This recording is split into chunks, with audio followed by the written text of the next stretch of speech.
நேயர்களுக்கு astro KS ஐயங்காரின் பணிவான வணக்கங்கள். நமஸ்காரம்.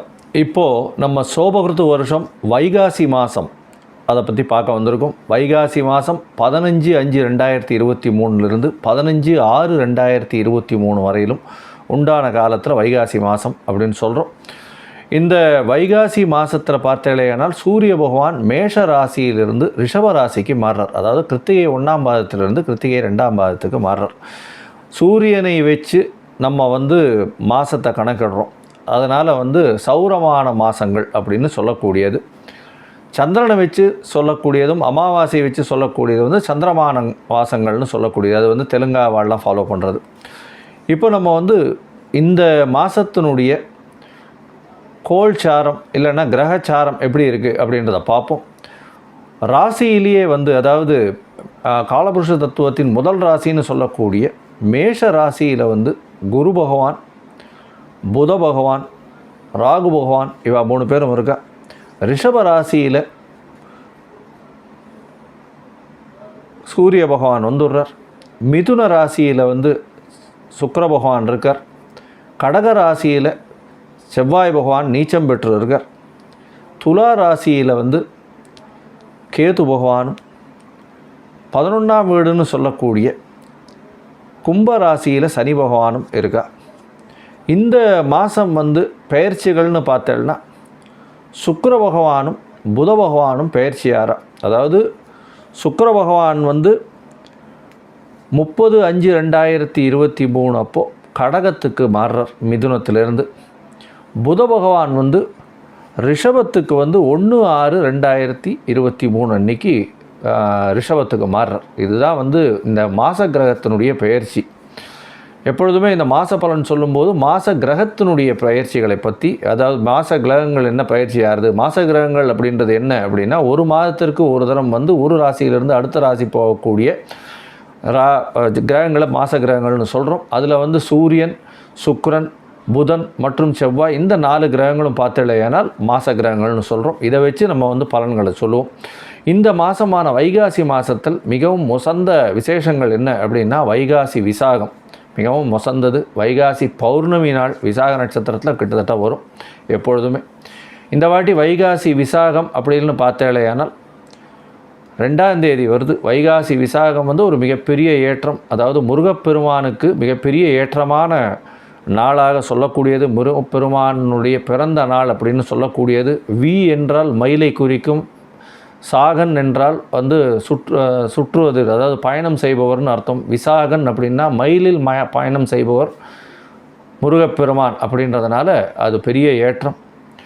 இதை தவிர இந்த நாளான வைகாசி விசாகத்தில் உபவாசம் இருந்து வேண்டிய வரங்களை பெறக்கூடிய வாய்ப்புகள் நிச்சயமாக உண்டு. முருகப்பெருமானுக்கு மிகவும் உகந்த நாள். அடுத்தது பார்த்தேனால் இந்த மாதத்தில் 3/6/2023 அன்றைக்கி பார்த்தேனால் மகாபெரிவர், காஞ்சி மகாபெரிவரனுடைய பிறந்த தினம், அதாவது ஜெயந்தி கொண்டாடப்படுகிறது. அனுஷ நட்சத்திரம் வைகாசி மாதத்தில் ஒரு பெரிய ஏற்றமான ஒரு விசேஷம். அவர் சைவத்திற்கு மிகப்பெரிய தொண்டாற்றியிருக்கார். அவர் மகாபெரிவர் அப்படின்னு சொன்னால் காஞ்சி மடத்தில் ஒரு பெரிய ஏற்றத்தை, ஒரு பெரிய மாற்றத்தையும் நல்ல ஒரு இதுவெல்லாம் கொடுத்துட்டு போயிருக்கார். வைகாசி விசாகத்தன்னைக்கு நம்மாழ்வார்னுடைய அவதார தினம். அன்றைக்கி பார்த்தலையானால் ஆழ்வார் திருநகரில் 9 கருட சேவை நடக்கும். அதாவது அருகில் இருக்கக்கூடிய நவ திருப்பதிகளிலிருந்தும் கருட சேவை அங்கே ஆழ்வார் திருநகருக்கு வருவாள். 12 ஆழ்வார்களில் நம்மாழ்வார்னுடைய இது வசத்தி, ரொம்பவும் வசத்தி. அதனால் ஆழ்வார் திருநகரில் ரொம்ப விசேஷமாக இருக்கும் இந்த வைகாசி விசாகம். இந்த வைகாசி மாதம் பௌர்ணமியை பார்த்தலையானால் அன்றைக்கி வாஸ்து நாள்னு வருது. வாஸ்து நாள் அப்படின்னா என்ன? வாஸ்து புருஷன் கண் திறக்கும் நாள். அன்றைக்கி எந்த ஒரு தோஷமும் கிடையாது. அஷ்டமி நவமி எந்த ஒரு இதுவும் வேண்டாம். ராகுகாலம், யமகண்டம், அஷ்டமி நவமி, அவா நட்சத்திரத்துக்கு இவா நட்சத்திரம் எடுக்கலை, இந்த நட்சத்திரத்துக்கு அந்த நட்சத்திரம் அஷ்டமத்தில் வருது, அந்த மாதிரியான எந்த ஒரு விஷயமும் கிடையாது.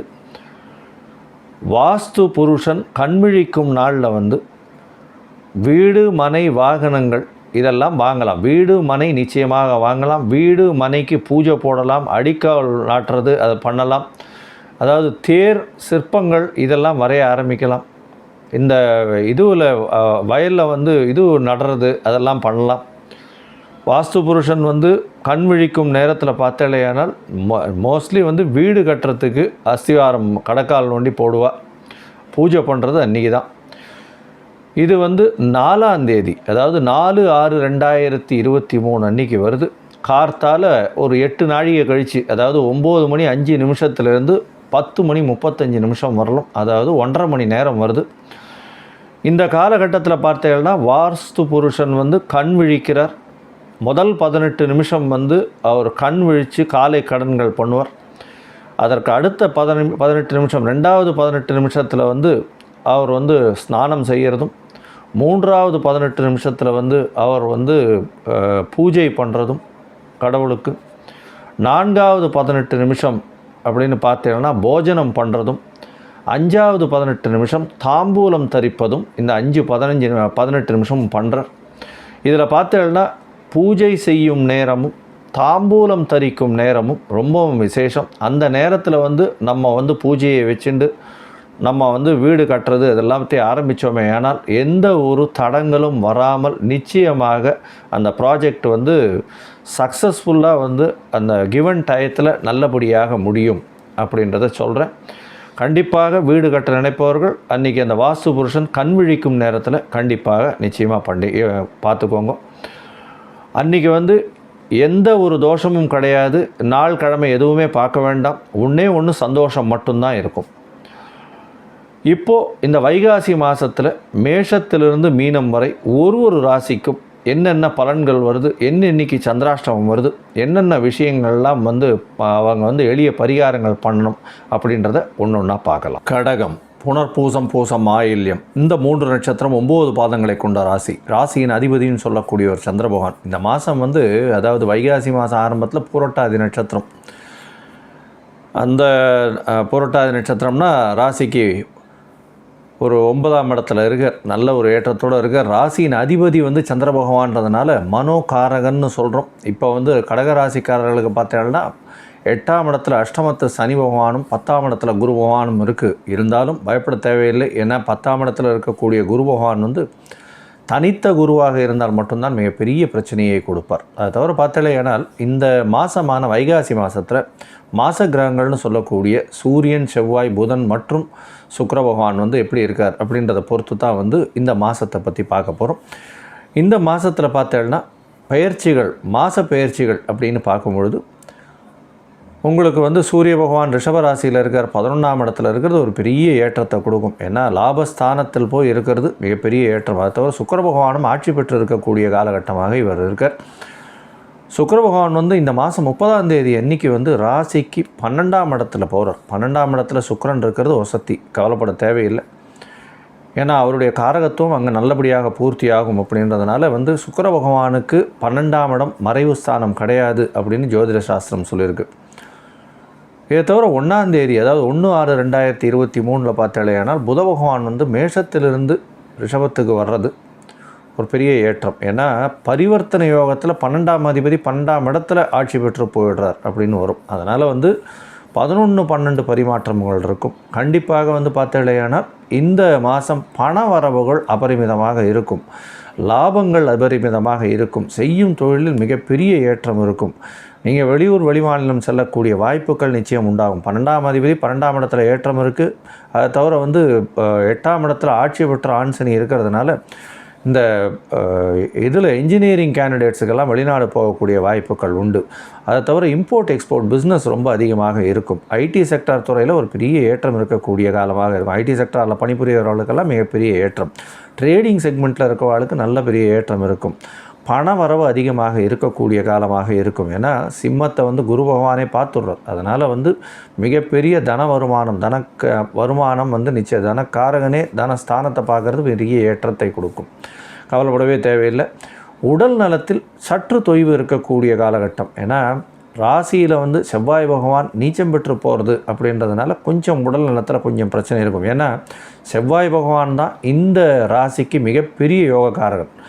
யோகக்காரகன்னு சொல்லும் பொழுது அவர் வந்து உங்களுடைய ராசிக்கு 5-10க்கு உண்டான ஒரு திரிகோண கேந்திரத்திற்கு அதிபதியாக இருக்கக்கூடியவர் இந்த மாதம் மொத்தமே உங்களுடைய ராசியில் நீச்சம் பெற்று இருக்கார். அதனால் வந்து உடல் நலத்தில் சற்று தொய்வு இருக்கும், பணவரவு நல்லபடியாக இருக்கும். இருந்தாலும் அஷ்டமத்து சனி இருக்கிறதுனால கொஞ்சம் வந்து பிரச்சனைகள் தொழிலில் வரும். ஏன்னா 10ஆம் அதிபதியும் ராசியில் நீச்சம், தவறான ஒரு முடிவுகள் எடுக்கக்கூடிய வாய்ப்புகள் நிச்சயமாக உண்டு. கொஞ்சம் ஜாகிரதையாக பொறுமையாக இருக்கிறது நல்லது.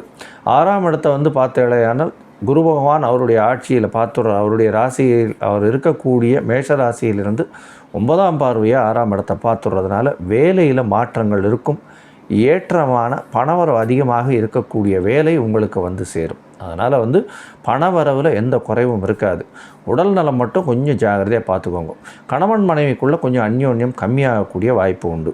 வெளியூர் வெளிமாநிலம் வெளிநாடு போகக்கூடிய வாய்ப்புகள் நிச்சயமாக உண்டு. ஷார்ட் ட்ரிப்பாவது இப்போ போயிட்டு வருவீங்க, அது ஒரு பெரிய ஏற்றத்தை மாற்றத்தையும் கொடுக்கும்.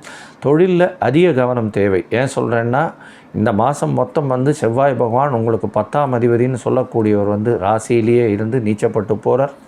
தவறான முடிவுகள் எடுக்கக்கூடிய வாய்ப்புகள் நிச்சயமாக உண்டு தொழிலுக்காக. அதை தவிர வந்து பார்ட்னர்ஷிப் தொழிலில் இருக்கவா ரொம்ப ஜாகிரதையாக இருக்கிறது ரொம்ப நல்லது. வேலை செய்பவர்களுக்கு ஏற்றமான காலம், கவலைப்பட வேண்டாம். போட்டித் தேர்வில் கண்டிப்பாக வெற்றி பெறுவீர்கள், கவலைப்பட வேண்டாம். மாணவர்களுக்கு உடல் நலத்தில் நல்ல ஒரு ஏற்றம் இருக்கும். அதை தவிர சீனியர் சிட்டிசன்ஸுக்கு ஹெல்த்தில் கொஞ்சம் டெஃபினட்டாக பெட்டர்மெண்ட் இருக்கக்கூடிய வாய்ப்புகள் உண்டு. கணவன் மனைவிக்குள்ளே ஒரு நல்ல ஒரு ஒற்றுமை அப்படின்றது கொஞ்சம் கம்மியாக இருந்தாலும் ஒரு என்ன சொல்கிறது, குரு பார்வையினால் குடும்பத்தில் வந்து ஒரு நல்ல சுப நிகழ்ச்சிகள் ஒரு அண்டர்ஸ்டாண்டிங்கில் ப்ராப்பராக போகும். குழந்தைகள் மூலியமாக ஒரு நல்ல பெருமை கிடைக்கக்கூடிய மாதமாக இந்த மாதம் அமைய போகிறது அப்படின்றத சொல்கிறேன்.